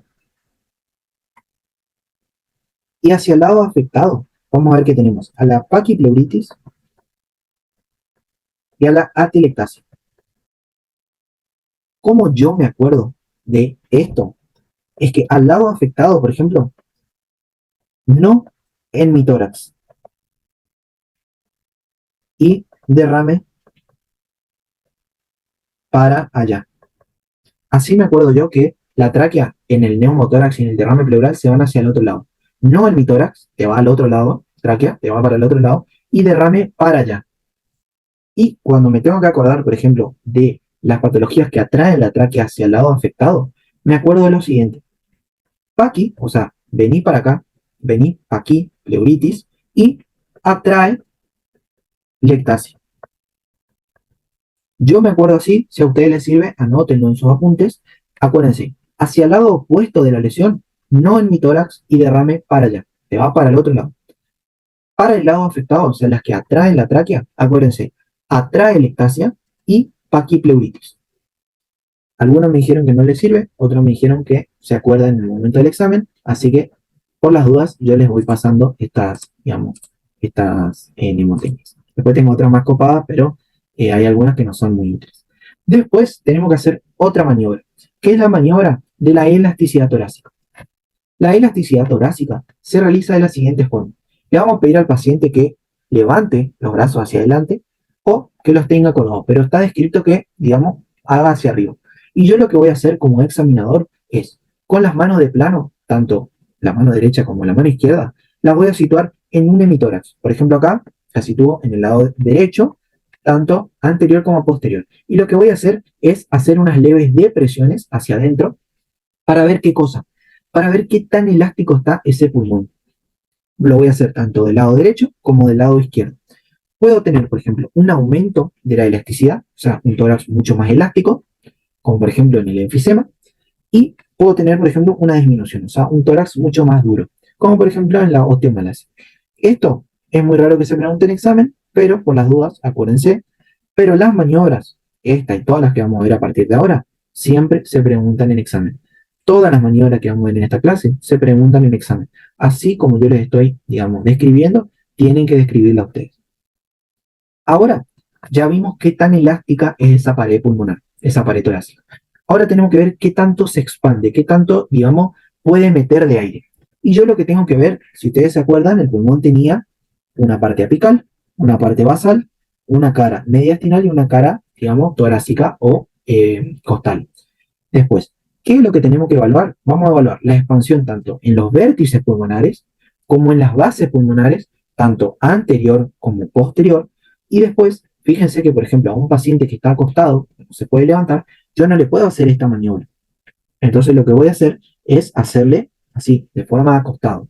Cada una de estas maniobras es pregunta de examen. Y a veces es pregunta de examen, digamos, vos, Giovanna, por ejemplo, entras y a vos te pide expansión de vértices. Y viene otro y, por ejemplo, te dice, bueno, háblame de la expansión de base anterior. Entonces, cada una tienen que saber, digamos, describirla bien. Vamos a hablar, por ejemplo, de esta, la expansión de vértices. En la expansión de vértices, el paciente puede estar tanto sentado como parado y el examinador se va a ubicar por atrás del paciente. Va a colocar lo que vendría a ser los dedos pulgares a nivel de la primera vértebra torácica. Acuérdense que acá teníamos la prominencia de C7, entonces por abajo yo coloco los pulgares. Después voy a descansar o voy a abrazar lo que vendrían a ser los trapecios y voy a tratar de ubicar a lo que, dependiendo de la longitud de tus dedos, lo voy a tratar de ubicar a la última parte de mis dedos, en la zona infraclavicular. Una vez que yo estoy ahí ubicado, lo que voy a ver es lo siguiente. Ver cómo respira mi paciente normalmente, y ahí voy a ver que mis manos se separan, digamos, de forma simétrica, y después le voy a pedir que él inspire fuerte y que suelte. ¿Qué es lo que yo puedo encontrar? Por ejemplo, si es normal, yo voy a ver este movimiento, pero puedo encontrar, por ejemplo, que un lado nomás se mueva, un lado nomás se separe. ¿Qué quiere decir? Que este lado está patológico. Puede tener una condensación, puede tener... Sí, eso es de vértice. Esta que vemos acá es de vértice. Esta es la de vértice pulmonar. Lo que yo puedo tener ahí es que, por ejemplo, un vértice pulmonar esté, por ejemplo, con una condensación, que esté con una neumonía, entonces ese vértice no se va a poder expandir. Después voy a tener, por ejemplo, estas dos maniobras que vemos acá, que son las maniobras de expansión de bases pulmonares. La expansión de bases pulmonares la voy a hacer tanto anterior como posterior. Y acá, por ejemplo, en la expansión de bases anterior, hay algo que, digamos, a la jefa de cátedra no le gusta como está en el Baré Califano. Entonces, ¿cómo yo describo esta maniobra? Esta que vemos acá. ¿Me siguen hasta ahí? Tipo, ¿vamos bien con las maniobras? Sí, sí. Súper, bien. La expansión de bases anterior, yo lo que voy a hacer es colocar mis dedos pulgares acá, a nivel de la sexta, a nivel de la sexta costilla. Entonces, en el Baré Califano me dice que yo tengo que poner mis dedos a nivel del apéndice cifoides, pero para la jefa de cátedra, o sea, para la doctora Ortiz, se ponen los dedos a nivel de la sexta costilla. Entonces, para poner los dedos a nivel de la sexta costilla, yo lo que tengo que hacer es contar las costillas. Y de ahí va la pregunta, ¿cómo cuento las costillas? Una vez que yo hago eso, pongo mis dedos ahí, lo que hago es abrazar el tórax, como vemos acá, con todos mis dedos. ¿Y hasta dónde tengo que tratar de abrazar? Hasta acá, hasta la línea axilar media. Ahí, una vez que yo esté situado acá, en la línea axilar media y en la sexta costilla, ahí lo que yo hago es esperar que el paciente respire normal y después le pido que haga una inspiración profunda y una expiración. Lo mismo, puedo ver que el paciente inspire y expire bien, o puedo ver, por ejemplo, que un lado nomás se mueve. Puede indicarme una condensación, puede indicarme un derrame, puede indicarme un neumotórax. Después tengo que hacerle en la parte posterior. Y en la parte posterior, para eso me sirve el reparo anatómico que vi muy al principio. Yo voy a ubicar mi dedo pulgar a nivel de lo que vendría a ser el ángulo inferior de la escápula, o sea, a nivel de la séptima vértebra torácica. Cuento las vértebras o busco el ángulo inferior de la escápula y ahí pongo mi dedo. Una vez que pongo mi dedo, ahí, ambos, a nivel de la séptima torácica, abrazo otra vez todo lo que vendría a ser la parrilla y sitúo mis dedos tratando de alcanzar lo que vendría a ser la línea axilar media. Y ahí otra vez veo la respiración del paciente y pido una inspiración profunda y una expiración. También puedo ver un movimiento normal o lo que vendría a ser un movimiento de un lado, o sea, unilateral, y el otro estático. ¿Me siguieron hasta ahí? ¿Todo muy bien? Sí, sí. Súper. Y ahora tengo la otra maniobra, que es la maniobra, digamos, de expansión torácica infraclavicular. Estas maniobras así, como ven ustedes que yo le puse en el Power, así se les ponen en la ERA. Les ponen, por ejemplo, este dibujito del Barré Califano y dice decir qué maniobra es, o sea, escribir el nombre. O sea, acá yo pondría, por ejemplo, expansión infraclavicular del tórax y describir. Entonces, ¿yo cómo describo? El paciente en este caso va a estar en decúbito dorsal, con la cabeza, digamos, mirando hacia el frente y los brazos pendientes hacia los lados. El examinador, o sea, yo, va a ubicar su mano de plano, o sea, así, ¿en dónde? En la región infraclavicular. Acá yo voy a tener la clavícula. Entonces, por abajo de la clavícula, digamos acá, yo le voy a apoyar la mano y voy a ver cómo se separan ambas manos cuando el paciente respira. Yo lo que puedo hacer, por ejemplo, si veo un movimiento leve, como las otras, pedirle al paciente que inspire de forma profunda y que expire. Y ahí yo voy a ver, por ejemplo, esto. De los dos lados que se separa bien, ahí está todo ok, o de un lado nomás que se separa mi mano y la otra queda estática. Todas estas maniobras son pregunta de examen. Vuelvo a repetir, porque por ejemplo, 10 de los que están cursando con nosotros, a 9 le van a preguntar una maniobra de esta. Después de que hacemos todo esto, ahí vamos a hacer lo que se denomina la palpación de las vibraciones vocales. Las vibraciones vocales, ¿qué son? ¿Ustedes se acuerdan de la clase o no entendieron nada que son las vibraciones vocales? Las vibraciones vocales, cuando yo, por ejemplo, al paciente le digo que diga 33, se produce porque el paciente mete aire y hace que vibre, debido a esa palabra, que vibren las estructuras respiratorias. Porque las estructuras respiratorias son un caño. Entonces el aire que viaja alrededor de todas esas estructuras choca, genera vibración. Entonces cuando yo le pido al paciente que diga 33, por ejemplo, o ferrocarril, por ejemplo, yo lo que hago es hacer que vibren las estructuras respiratorias y ver, digamos, si hay un buen pasaje de aire a través de todo el árbol respiratorio. ¿Dónde yo tengo que mirar las vibraciones vocales?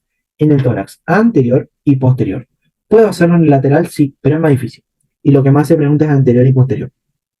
Entonces, ¿cómo yo voy a hacer la maniobra? En lo que vendría a ser la palpación de las vibraciones vocales anteriores, le voy a pedir al paciente, por ejemplo, que se ponga a los lados, con los brazos pendientes hacia los lados, y le voy a decir que diga 33. Cada vez que yo le apoyo la mano. Una vez que yo le apoyo la mano, él va a decir 33. Y yo voy a sentir una vibración en mis dedos. ¿Estamos de acuerdo? Yo, por ejemplo, puedo tener un aumento de las vibraciones vocales o una disminución de las vibraciones vocales. Toda esta secuencia la voy a hacer tanto anterior como posterior y después la voy a hacer con el canto de la mano. Sí, la maniobra se llama así, maniobra de las vibraciones vocales. Así nomás se llama. Acá se pone en la región anterior, acá se pone en la región posterior y acá, por ejemplo, se pone, por ejemplo, palpación de las vibraciones vocales con el canto de la mano. Estas maniobras que ven acá no se preguntan en el escrito, no, digamos, nunca pusieron en escrito. Lo que se preguntan es en el oral. Después, al respecto de esta maniobra que vemos acá, que es la del con el canto de la mano, la idea es que nosotros, una vez que, por ejemplo, si yo tengo acá, por ejemplo, una condensación, la idea es que yo le voy a ir, por ejemplo, poniendo la mano. Yo le puse la mano acá, después le puse la mano acá, y lo que voy a ver es que en algún lugar hay una disminución de la vibración vocal. Cuando yo veo eso, por ejemplo, yo voy a ver que, tipo, perdón, Lo que yo voy a ver es que tengo que delimitar en qué lugar va a estar, digamos, ese nivel donde se pierde la vibración vocal. Entonces, para eso yo lo que voy a hacer es, con el canto de la mano, tratar de delimitar lo mayor posible. Solamente para eso. Ahora, al respecto de las patologías que aumentan o disminuyen las vibraciones vocales. Esto es pregunta de examen, sí o sí. La única patología o el único síndrome pulmonar que genera aumento de las vibraciones vocales es el síndrome de condensación. ¿Por qué? El síndrome de condensación se caracteriza porque adentro del alveolo yo tengo líquido, ya sea pus, ya sea agua, ya sea sangre. ¿Qué va a pasar? Cuando entre el aire acá, va a generar mayor vibración de todas estas estructuras. O sea, van a vibrar más. Entonces va a generar un aumento de las vibraciones vocales. Por otro lado, por ejemplo, en el caso de una disminución de las vibraciones vocales, yo puedo tener, por ejemplo, en un derrame pleural. En el derrame pleural, por ejemplo, yo voy a tener líquido entre el pulmón y la pared torácica. Este es el pulmón y este es el tórax del paciente, este que vemos acá. Como hay líquido todo acá, cuando esto quiera vibrar, yo voy a tener líquido entre lo que vendría a ser una pared y la otra. Entonces va a haber una disminución y prácticamente abolición, o sea, no voy a sentir esa vibración. Otras patologías que disminuyen las vibraciones vocales, por ejemplo, son el neumotórax, son la obesidad, por ejemplo, y eso es pregunta de examen. Si no me equivoco, les dejé en el apunte, y si no, lo vamos a ver en cada patología en particular ahora cuando veamos los síndromes. Ahora vamos a la percusión. La percusión consiste en, digamos, valga la redundancia, percutir, o sea, como golpear lo que vendría a ser la caja torácica a través de una maniobra.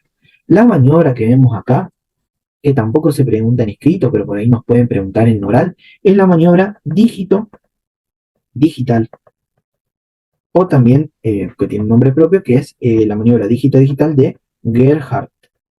No les preguntan por ahí con el nombre, pero por las dudas sépanlo. Se basa esta maniobra en qué? En que yo voy a tener un dedo, que es el dedo percutor, que es el que va a golpear, y un dedo plexímetro, que es el que va a estar apoyado en la superficie. ¿Cómo yo hago esta maniobra? Yo no voy a hacer esto, así. Yo lo que voy a hacer es movimiento con la muñeca. Esto queda duro. Yo lo que voy a hacer es esto. Entonces, ¿para qué me sirve esto? Porque, por ejemplo, si yo tengo una superficie medio inestable, si yo golpeo solo así, por ahí no retumba tanto como si tengo mi dedo plexímetro. Después hay otra maniobra, que es la maniobra que es directamente, digamos, contra las estructuras óseas, que es la maniobra de Auenbrugger, que no se pregunta tanto, que se usa más que nada en la columna vertebral. Porque como la columna es algo duro, yo al percutirle, digamos, a veces suena. Lo ideal cuando ustedes hagan la percusión es que ustedes tengan un orden. El orden que, digamos, el agente recomienda es primero percutir lo que serían los vértices pulmonares, o sea, delimitar los campos de Chronic, que ahora vamos a ver qué son, después percutir la parte anterior del tórax, después percutir la parte posterior del tórax, después recién hacer la excursión de bases pulmonares, que vamos a ver, no es lo mismo que la expansión, es excursión, o sea, es percutir hasta dónde llega la base pulmonar.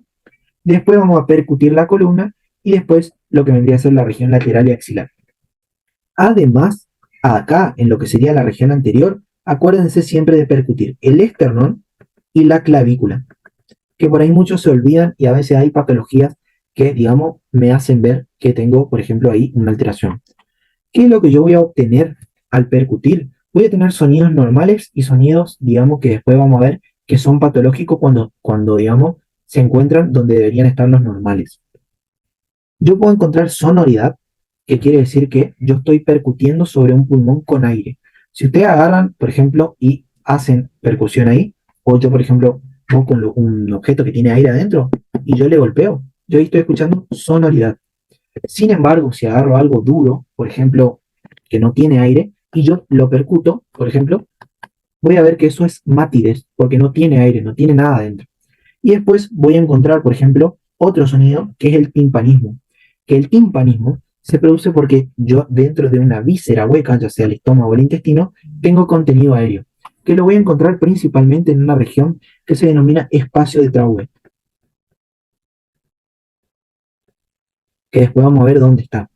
Puedo encontrar otros sonidos que son, digamos, como superposición entre un sonido y otro, como por ejemplo la submatidez, que es un sonido que no es ni mate ni sonoro, que lo vamos a encontrar, por ejemplo, cuando empieza el hígado a nivel de lo que vendría a ser el hemicuerpo derecho.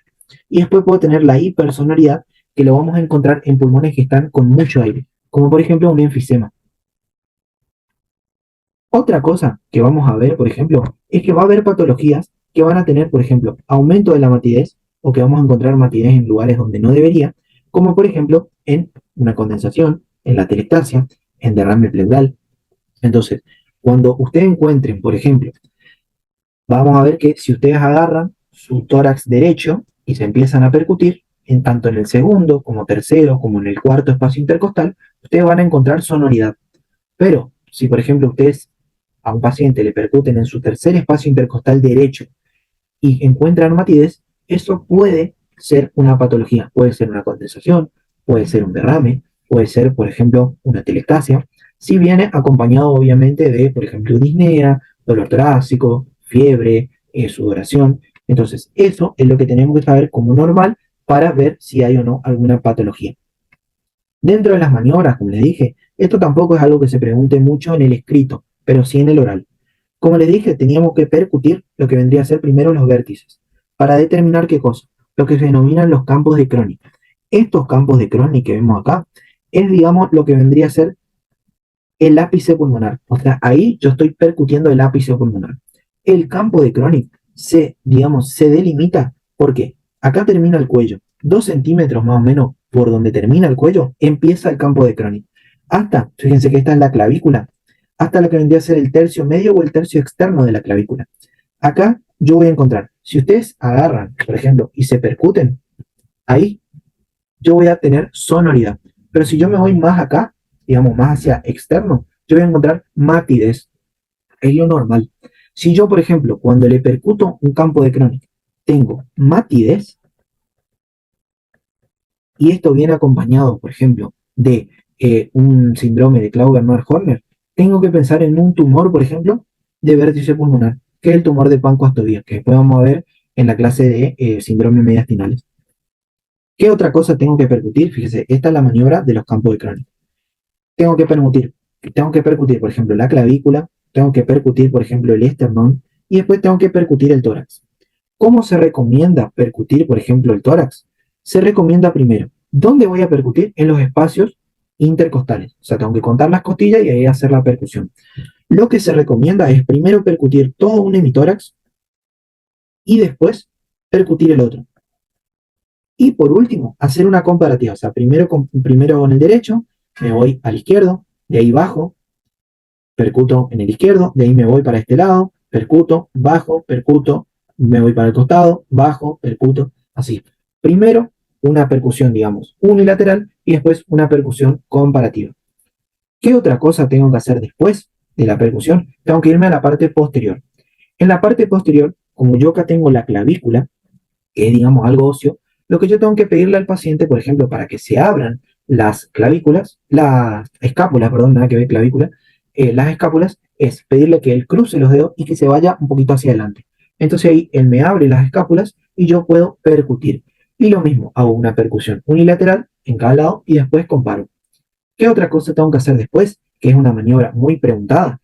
Esta que está acá, y esta sí les pueden poner en el escrito, es la excursión de vasos pulmonares. La excursión de vasos pulmonares, acuérdense, yo estoy en percusión. En la percusión, yo hago excursión. ¿Cómo hago esto? Yo voy a ir percutiendo todo acá, percuto hasta abajo, y donde yo veo que desaparece la sonoridad, voy a quedarme quieto. Bueno, listo. Le voy a pedir al paciente que haga lo siguiente. Le voy a pedir que inspire con todo, que inspire, que llene su pulmón de aire y que espere.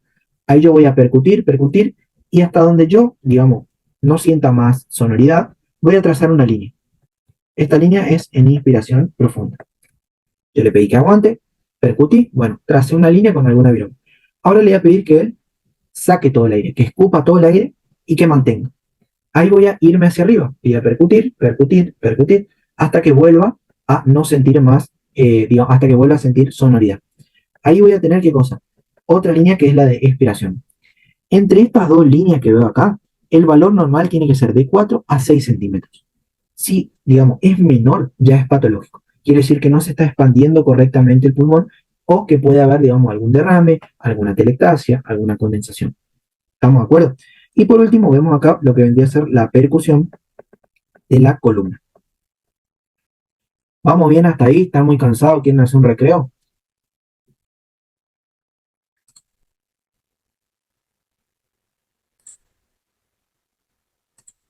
Bien, seguimos entonces. Como les dije, podemos tener anormalidades. Eso es algo que vamos a ir viendo a lo largo de cada síndrome pleural y pulmonar, pero es muy importante que conozcamos, digamos, las causas. Como le dije, hipersonalidad, por ejemplo, lo voy a tener en neumotórax, en asma, en enfisema o en EPOC. ¿Por qué? Porque es un pulmón que está con mucho aire. Matidez, como le dije, todo lo que tenga contenido líquido, por ejemplo, ya sea dentro del alveolo o entre la pared torácica y el pulmón, me va a generar algo mate, o sea, algo que, digamos, yo percuto y no hay vibración aérea. Otra cosa que puedo encontrar es el timpanismo. El timpanismo, como les dije, vamos a encontrarlo en vísceras que tienen, digamos, lo que vendría a ser un aumento de contenido de aire, principalmente acá, en el espacio de Traube. Este espacio de Traube está delimitado por qué? Por el vaso, por el hígado, el estómago que está por detrás y por acá arriba lo que vendría a ser el diafragma. Algo que se pregunta mucho es las causas de ausencia dentro del timpanismo del espacio de Traube. Lo normal es que si ustedes se percuten acá, donde está el estómago, sea timpánico. Pero si yo no tengo timpanismo, por ejemplo, yo tengo que pensar en que el paciente comió, o sea, que está en post-ingesta, que tiene una hepatomegalia, que tiene, por ejemplo, una esplenomegalia, o sea, un crecimiento del hígado, del vaso, perdón. Esplenomegalia es del hígado, esplenomegalia es del vaso, hepatomegalia es del hígado. Otra cosa que puede tener el paciente es un tumor gástrico. Y otra cosa que puede tener el paciente es un derrame pleural izquierdo. Estas 5 causas, solo estas 5 causas, son pregunta de examen. No hay más causas de esto. Yo sé que a ustedes por ahí le dicen, por ejemplo, que la cardiomegalia te da desaparición del timpanismo, el embarazo, eso está mal.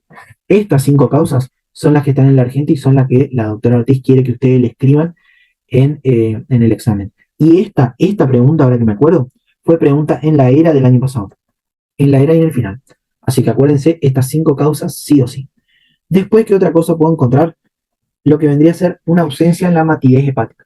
Si ustedes se siguen percutiendo el lado derecho, a nivel del quinto espacio intercostal derecho, en la línea medio clavicular, ustedes van a encontrar algo que se denomina la submatidez, que es una, digamos, una superposición entre la sonoridad y la aparición del hígado. O sea, más o menos acá.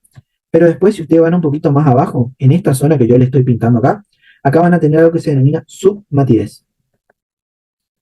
Esa submatidez es, digamos, siempre tiene que estar. Si yo tengo, por ejemplo, ahí, donde yo les dibujé, si yo tengo ahí, por ejemplo, timpanismo, esto se denomina signo de Joubert positivo. El signo de Joubert se produce cuando una víscera hueca, ya sea el estómago o el intestino, se perfora y libera aire. Y el aire se acumula acá, abajo del diafragma. Y lo vamos a ver en la radiografía y lo vamos a percutir.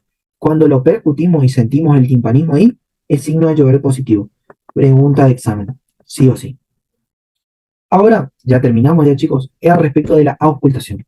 La auscultación obviamente lo hacemos con el estetoscopio, con el Littmann, que todos queremos cuando empezamos medicina.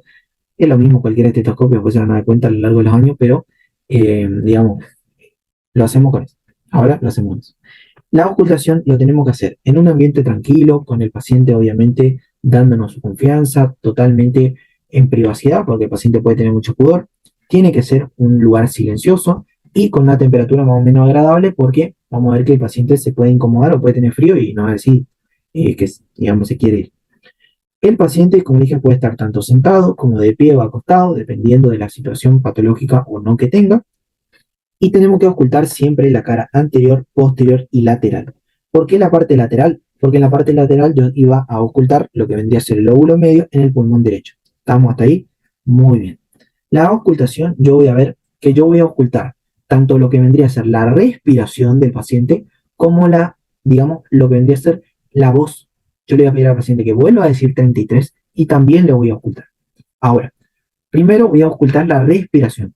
La respiración, yo le voy a pedir al paciente que respire con la boca. O sea, le voy a pedir que haga... Y voy a tener, digamos, la aparición normal de 3 sonidos. Como vemos acá, yo voy a apoyar mi estetoscopio acá, en lo que vendría a ser el cuello del paciente, y voy a encontrar lo que se denomina la respiración bronquial. Después puedo apoyar en todo lo que vendría a ser el pulmón, que es lo que yo veo así como rayadito, y ahí voy a encontrar lo que se denomina el murmullo vesicular. Y después yo voy a encontrar un sonido que es la, digamos, es la superposición de ambos sonidos, tanto la respiración bronquial como el murmullo vesicular, que se denomina respiración broncovesicular. Esto yo lo voy a ocultar tanto en la cara anterior del tórax como en la cara posterior, como vemos acá en esta fotito. ¿Qué significa cada ruido? El murmullo vesicular, que es el que dijimos que se encuentra en todo el tórax, se produce porque se insuflan todos los alvéolos. O sea, yo estoy metiendo aire.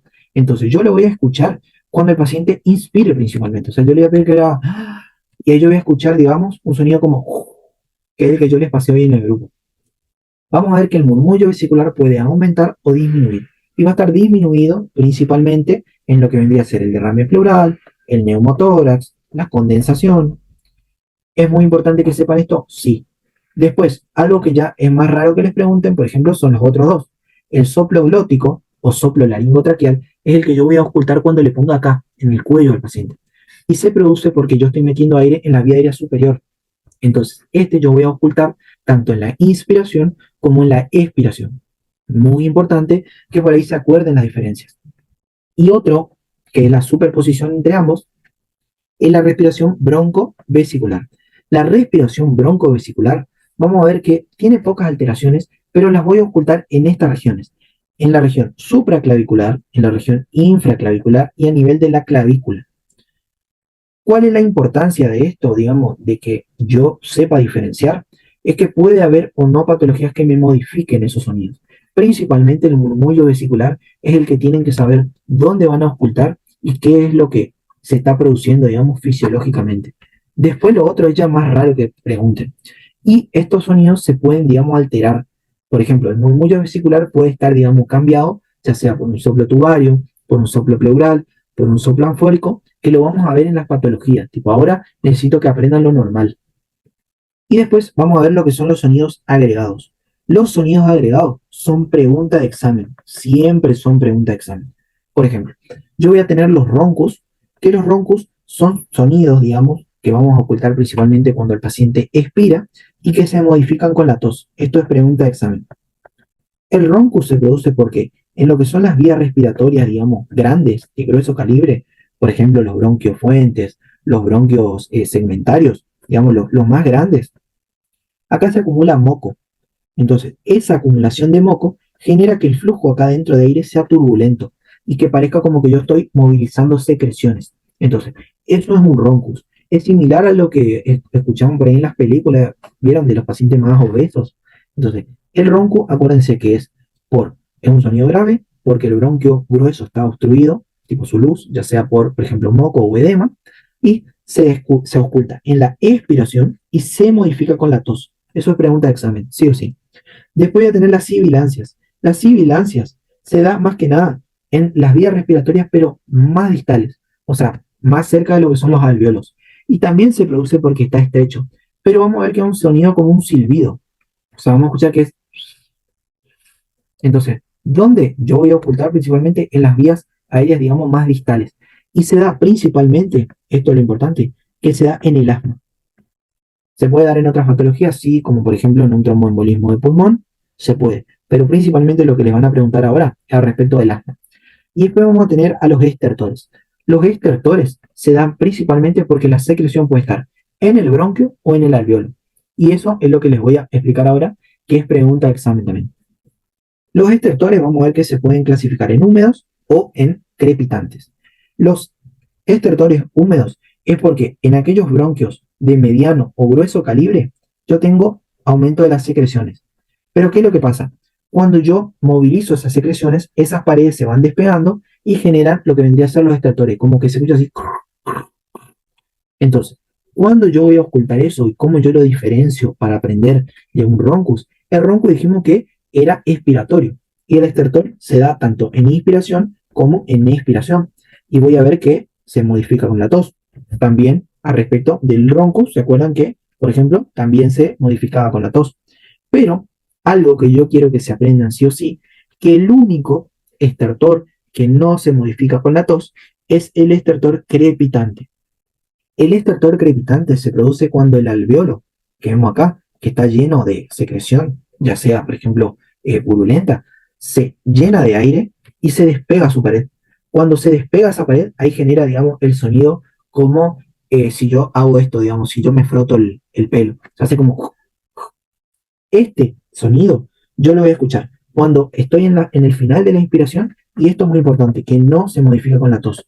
Esto es pregunta de examen, chicos. Sí o sí necesito que se acuerden de eso. Causa principal, la neumonía, o sea, un síndrome de condensación, la insuficiencia cardíaca y las EPI. Otro sonido agregado que puedo encontrar es el frote pleural.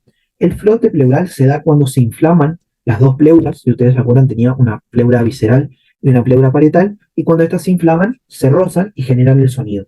Vamos a ver que tampoco se modifica con la tos, pero esto que veíamos acá era una patología, digamos, pulmonar, y esto es pleural. Ahí está la diferencia. El único sonido pulmonar que no se modifica con la tos es el crepitante, o sea, el estertor crepitante. ¿Estamos de acuerdo? Después, todos los otros, el estertor húmedo, el ronco, la sibilancia, todos se modifican con la tos. Acuérdense porque les van a poner en el choice o en el a desarrollar que ustedes describan cada sonido y sí o sí tienen que poner esto. Y ahora, por último, ya terminando el examen físico respiratorio, vamos a ocultar la voz. ¿Cómo vamos a ocultar la voz? Le voy a pedir al paciente que cada vez que yo le apoye el estetoscopio en los espacios intercostales, que él diga la palabra 33 o ferrocarril, o por ejemplo, si es un estadounidense que por ahí les preguntan, pídale que diga 99 o 11. ¿Para qué? Para generar la vibración dentro de lo que vendría a ser el aparato respiratorio. Lo mismo que las vibraciones vocales. Acá yo voy a tener alteraciones, y esto es muy preguntado, pero en las patologías. Yo voy a tener la broncofonía, que algo que necesito que sepan antes es que cuando ustedes le oculten al paciente que diga 33, ustedes lo normal es que escuchen, por ejemplo, 33 en el estetoscopio. Él va a decir 33 y ustedes van a escuchar 33. Tipo, las vocales prácticamente no se escuchan. Cuando yo tengo algo que se llama broncofonía, es como que yo al volumen, digamos, como si fuese una tele, al volumen del pulmón le estoy subiendo. Es como que aumenta el volumen dentro de lo que vendría a ser el pulmón. Entonces aumenta lo que sería el 33. Yo voy a escuchar más fuerte. Principalmente esto se da en la condensación, o sea, en la neumonía. Después tengo la pectoriloquia, que la pectoriloquia quiere decir que yo voy a escuchar 33. Cuando yo le pido al paciente que haga 33, el estetoscopio, yo voy a ocultar así, 33, voy a escuchar la palabra nítida. Y esto se da principalmente en las condensaciones, pero cuando están, digamos, ya comprometidos tanto el bronquio como el lóbulo. O sea, yo tengo todo tapado. ¿Y esto por qué? Porque acá rebota el aire y rebota tan fuerte que genera la transmisión de la voz. Acá en la broncofonía tenía, por ejemplo, en mi pulmón, tengo acá, por ejemplo, apenas un lobulillo comprometido. Después tengo la pectoriloquia áfona. En la pectoriloquia áfona, yo le voy a pedir al paciente que me diga 33, pero como si me estuviese contando un secreto. O sea, así, 33. Y yo a la ocultación voy a escuchar re fuerte la palabra. Voy a escuchar 33. O sea, re nítido y re fuerte. A eso se denomina pectoriloquia áfona. Y después, las otras dos alteraciones que voy a encontrar es la egofonía o voz de cabra, que cuando el paciente diga 33, yo voy a escuchar 33, ¿sí? 3, como una, digamos, como una cabra. Esto se produce principalmente en el derrame pleural. Pero vamos a ver, cuando veamos derrame, que el derrame, si este es mi pulmón, por ejemplo, este es el derrame, arriba de este derrame, o sea, acá, con mi estetoscopio, acá arriba yo voy a escuchar lo que vendría a ser la egofonía o voz de cabra. Acá yo no voy a escuchar nada, pero acá arriba sí voy a escuchar la egofonía. Y por último, voy a tener la otra alteración, que es la voz anfórica. Que la voz anfórica es ya más raro de ver, se dice que se ve, que se escucha, digamos, en el neumotórax, y es una voz, digamos, con un timbre más metálico, digamos, como que le cuesta más salir a la voz. Se escucha como un 33, pero más fino, pero nítido, obviamente. Y con eso, gente, si no me equivoco, terminamos con la clase de hoy de examen físico respiratorio, una clase larga. ¿Les quedó alguna duda? ¿Les quedó algo que, digamos, no, yo no haya dicho o que hayan escuchado en clase y quieran sacarse la duda? Los escucho, si no, terminamos por hoy. Y cualquier cosa, cuando lo estudien, cuando rindan micro y pato, me preguntan, no hay problema. ¿Estamos bien? ¿Alguna duda? ¿Se entendió todo? Bueno, espero que tengan un buen fin de dentro de lo que queda, o sea, hoy y mañana, que estudien mucho. Como le dije hoy a Giovanna, no se duerman con lo demás, no, digamos, no dejen semio para la última semana, porque nos queda todo respiratorio y todo cardiovascular. Espero que les haya servido la clase, espero que les haya gustado y que cualquier duda, cualquier consulta me pregunten. Obviamente, ya saben que estoy en cualquier momento para ustedes. Así que bueno, gente, nos vemos ya la semana que viene y si Dios quiere, si no la otra, vamos a organizar para un repaso presencial. Así que tengan buenas tardes, lo que queda, y buen fin de semana. Y obviamente éxito en su examen. Nos vemos la próxima, chicos. Hasta luego.